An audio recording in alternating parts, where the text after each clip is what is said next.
16th October 1905, for the first time, Bengal witnessed the horror of partition. Bengal was the largest province of British-ruled Bharat. It served as the capital of British India, making it a region of immense political significance. The province included both Bengali-speaking Hindus and Muslims.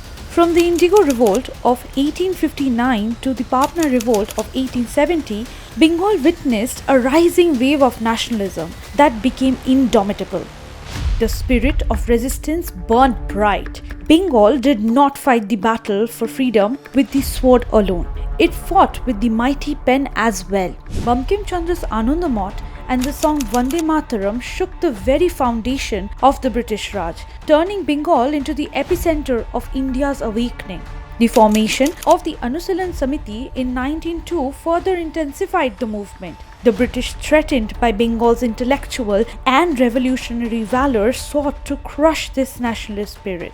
In response to this growing nationalism, the British adopted their notorious policy of partition, and a group of privileged Muslims led by Nawab Khwaja Salimullah Bahadur fueled the flames of partition. Although the partition was officially announced in 1905 by Lord Curzon, its seeds had already been sown 2 years earlier, in 1903, when plans for Bengal's division were leaked from Curzon's office. The goal was not administrative efficiency, it was the deliberate dismemberment of Bengal's unity.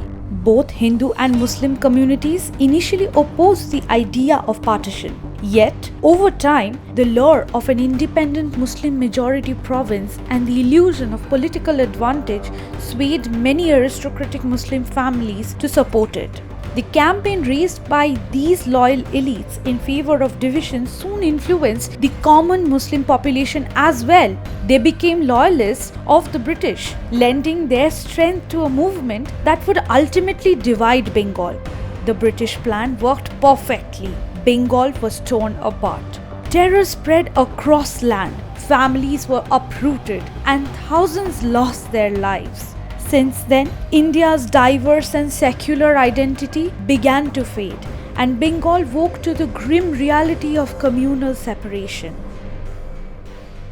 In 1906, the All India Muslim League was formed in Dhaka. At its inaugural session, it was declared that the partition was the best interests of Mohammedan Society of East Bengal, and the method of agitation such as boycott should be condemned and discouraged. The foundational ethos of the League was rooted not in nationalism but in obedience of the British Crown. Its leaders believed that only British protection could safeguard their community's faith, property, and honor against the imagined threat of Hindu dominance. Resolution after resolution echoed their fear that once the British left, Hindus might not forgive the Mohammedans for the real or imaginary sins of Aurangzeb.